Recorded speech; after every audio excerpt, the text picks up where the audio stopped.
Quick update for you guys, this won't be a long video, but last year we were able to cover George R.R. Martin's appearance at Bubonicon, and it was a very interesting appearance. George talked about his legacy, visiting Tolkien's grave, and that was the video many publications used to hype up his review of House of the Dragon Season 2, and we managed to get the exclusive on that last year. But unfortunately, this year, it doesn't seem like a lot of people went, or if they did, they haven't popped up anywhere, so we haven't been able to get that. However, one author shared her experience on Instagram, Ms. Hefe Kennedy, who wrote the 12 Kingdoms series, among others, and she has interesting things to say about what happened with our boy George at Bubonicon this year. First and foremost, he is doing well, was pretty engaged with the fans, and was having a very good time, which is great to hear, especially since that crazy person at Worldcon bummed him out, but of course, as always, we love to hear whenever George is doing well. The other interesting tidbit she shared is that George is 70% done with wins.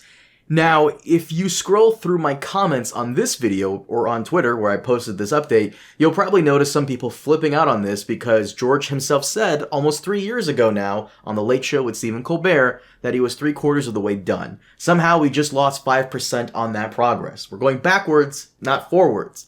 However, I must say, take that with a grain of salt. Ms. Kennedy admits in her own blog video that she's not super close with George, so she could be mistaken. In fact, at one point in the video, she mentions how Robert Jordan chose Sanderson to finish The Wheel of Time, which is a mistake on her part. It was Jordan's widow who chose Sanderson, not Robert himself. So until we hear it from the man himself, I'll be pretty skeptical on this. Again, take all of it with a grain of salt. And before you say it, yes, there may be copium on my part, but as always, I have faith, and I have enough copium and faith for all of you who don't, and I'll keep that flame alive.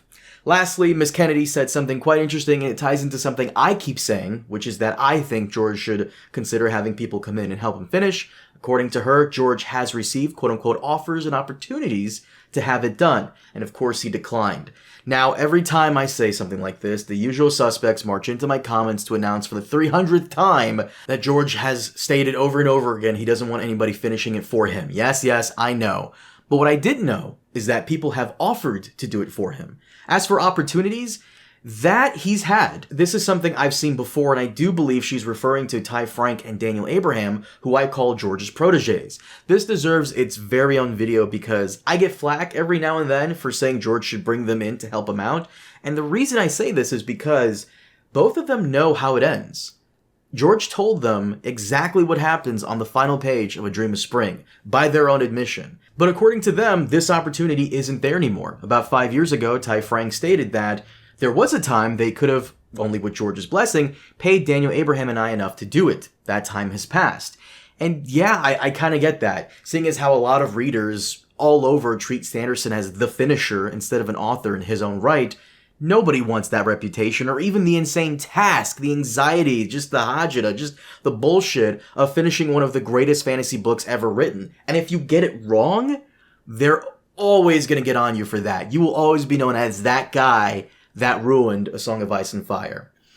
That sounds familiar. That being said, these guys, Ty Frank and Daniel Abraham, are awesome. I just finished up The Expanse, and I absolutely loved it. If you haven't checked out their work yet, you definitely should. And their contributions to Ice and Fire deserves its own video, which I will be making soon. But as always, thank you so much for watching. I know, short video, but I didn't feel the need to stretch this one out beyond 8 minutes for the second ad. There just wasn't a lot here, and I didn't want to waste your time with bullshit. So if you like the video and like what we do here, please leave a like, comment, subscribe, all that crap, and consider supporting us on Patreon or YouTube membership. It's only $1. And stay tuned because we have more on the George Worldcon situation coming up. But as always, thank you so much for watching. I'll see you all next time.